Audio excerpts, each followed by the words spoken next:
Hey guys, here's another video for you. This is my Gorgoroth collection. Gorgoroth is a Norwegian black metal band. It started in 1992. Very evil and ferocious style of black metal. They started in 92 and they released in 93 Sorcery Written in Blood demo, which I don't even know. I was going through my collection and I don't even know where I found this or whatever, but I think it's a bootleg, and on it is the Sorcery Written in Blood demo, the promo, which came after the demo from 94. It has the Last Tormentor 7-inch live album from 1996, and it has bonus live tracks from 96 that I guess were never released. So this is a really fucking cool bootleg. I actually forgot that I had this. I'm going to be listening to this very soon because the demo is very fucking good. Sorcery Written in Blood is sick. Very good Norwegian black metal, super evil. Yeah, if you haven't heard it, check it out. I'd probably give that like an 8.5 out of 10. Promo, I'm not that familiar with. The Last Tormentor live album from 96, I owned at one point, but I was like, I don't really need this. It's just 2 live songs, like. And then yeah, but yeah, this is a cool bootleg. If you can find this, definitely pick it up. It's good. Good thing to have. So then after all of that, in 1994, they released Pentagram, which most people love to death. I do like this album a lot.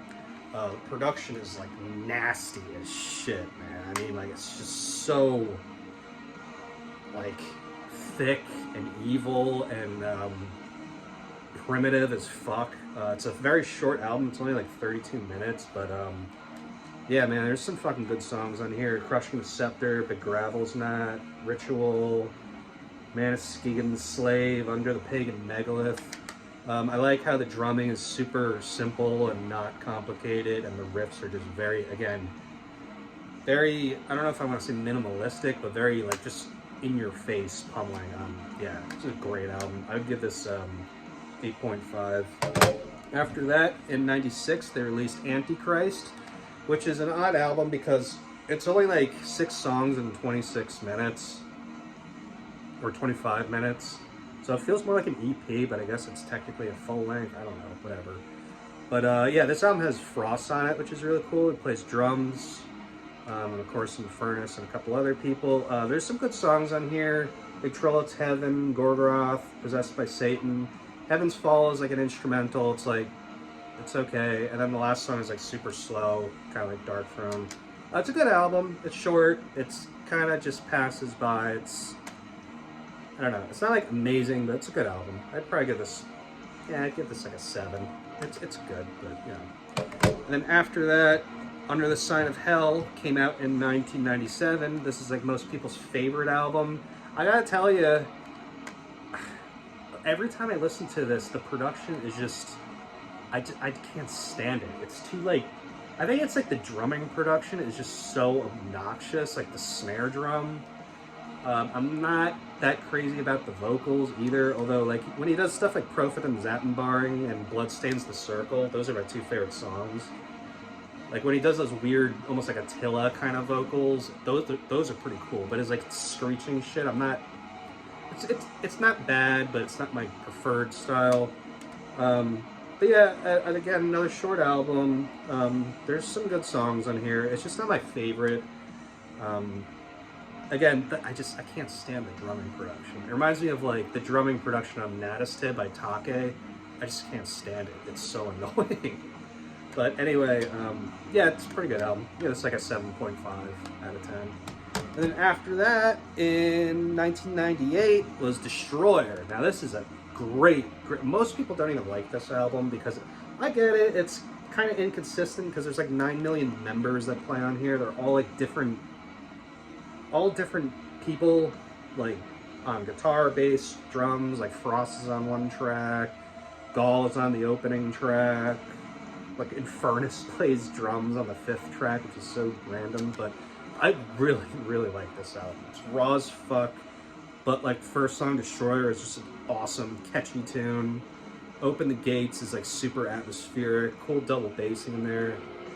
The Devil is Sinner in His Journey, the third song, is amazing. Frost's drumming is like, it reminds me, it's very similar to his drumming on Zyklon B, like really powerful, like usual.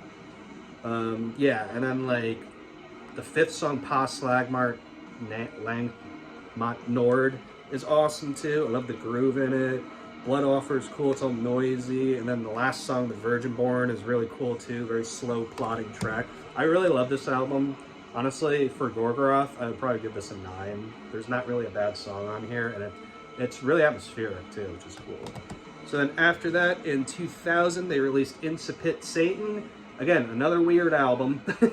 Gall on vocals, but there's some fucking bangers on here. Like Incipit Satan, A World to Win, Unchain My Heart. I love the sixth song, which is like all blast beats, and then there's even a song that sounds a lot like Burzum on here. This is a really, really good album. It's just, there's some weird stuff on here, like there's kind of like typo negative-y type vocals and like a song or two, which is just kind of like, it's just really random, and the song titles are kind of weird too, like Unchain My Heart, and I don't know, but it's a very good album. It's weird, but it's good. I would give this yeah, I'd give this like, honestly, I'd probably give this an 8.5 out of 10, because the songs that are really good on here are like really fucking good. And then after that, in 2003, they released Twilight of the Idols, In Conspiracy with Satan. Man, I just listened to this the other day, and it is so underrated. This album is so fucking evil. I don't know why people have such a problem with like Gall's vocals. Like all the fucking Gorgoroth purists are like, oh, Pest is the only vocalist that matters, or blah, blah, blah. No, Gall is like way better than anything in the past. Sorry to break the news to you. Yeah, this album is so fucking evil. Right from the start, the first song, Procreating Satan, the ending vocals on that song are just like, oh my god, this is so awesome. It's so evil. And then there's like some super atmospheric tracks, like the third one, Exit Through Carved Stones, Of Fire and Ice. Forces of Satan's Storms is like so, it's just so heart pumping and like adrenaline rushing. My only complaint is it's super short. It's like, I don't even really count the last track as part of the album because it's just very silly. It's like a synth, or it's like a MIDI track for like a minute or two, and the rest is just like ambient nothingness. But the rest of the tracks add up to like under 30 minutes, so it is pretty short, but man, this is a banger. Very fucking good album. Yeah, I'd give this 9 out of 10. And then after that, they came out with a live album, and then they came out, alright, no. After that was Ad Majorum Satanist Gloriam from 2006. This is another fucking banger, man, with Frost on drums. Again, this just, it's gonna ruffle some feathers, but this just proves why Gall is the better vocalist. I mean, the vocals on here are just amazing, so intense, and just very like soulful. And again, Frost's drumming on here is awesome, like Wound Upon Wound. That song is like fucking unstoppable. Carving a Giant, super just menacing, very ritualistic. Godseed has some great riffs. Sigh of an Open Eye, of course, everyone knows that. And then like Prosperity and Beauty at the end is like one of the best songs they've ever written. This is another fucking banger. Giving this a 9 out of 10. And then a whole bunch of shit happened. I think that's like when Gall left the band and they got all their fucking panties in a bundle, whatever drama happened. And they came out with Quantos Passant ad Satinum Trahan. Not a fan. I've tried giving this a chance so many times, and it's just so, the production is just so overproduced.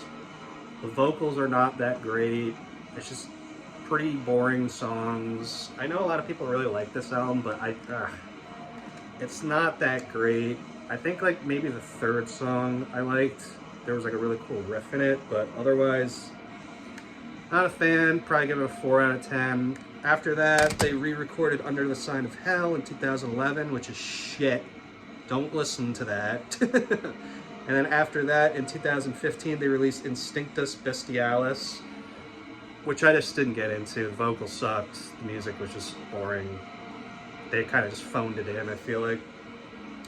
But yeah, overall, Gorgoroth, very good band. I like them very much. I've listened to them constantly growing up, and they're still good to revisit once in a while, you know, Destroyer or Twilight of the Idols or whatever.